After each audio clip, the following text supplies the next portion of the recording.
د پیښور تاجرانو د بجلی په بیلونو کې د سیل ټیکس په نامه اضافي ټیکس ورکولو نه انکار کړی دی. مرکزی حکومت ناکام حکومت. د پیښور په چترالي بازار کې د تاجرانو مشر عبدالرزاق احتجاجي غونډې ته خبرو په وخت ویل چې هغوی دا ټیکسونه نه مني او تر کومه پورې چې حکومت دا غونډه ټیکس د بیلونو له لرې کړي نه وي نو د بجلی بیلونه به هغوی نه جمع کوي. وحدت نیوز سره خبرو په وخت هغوی زیاته کړه چې د ملک سیاسي مشران د خپلو سیاسي مفاداتو لپاره بیانونه ریکارډ کوي خو د دې ظلم خلاف आवाज نه اوچتوي.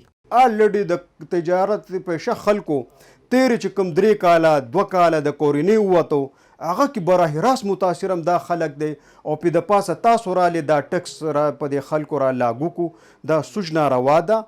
دا غونډه ټکس دی که په دې ملک باندې څه داسې حالات دی نو دوی د خپل عیاشیانې کم کړي خپل د غیر اخراجات چې کوم ترقیات اخراجات دي خپل چې کوم غیر ضروري دي فضولیات دي هغه د کم کړي. د سرحد چیمبر اف کامرس رهنما احسان الله وحدت نیوز سره خبرو په وخت ویل چې تاجران د یو شمیر ستونزو سره مخ دي. حکومت ته د سیل ټیکس په نامه نور هغوی نه تنګوي.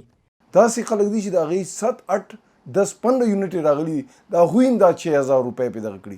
بالکل یې نه منو. د تاجر پیسې ته هم زه بالکل د تاجر نمایندګانو پیسې ته هم دا مونږ نه جمع کوو.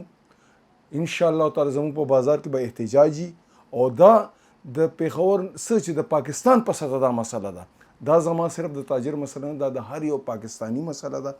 د چترالي بازار تاجرانو احتجاج په وخت خپل بیلونو ته اور ورته کړو او ویل چې تر کومه پورې د هغوی مطالبات نه وي منل شوي بیلونه به نه جمع کوي. د کیمرامین محمد خالد سره کاشف عزیز وحدت نیوز پیښور.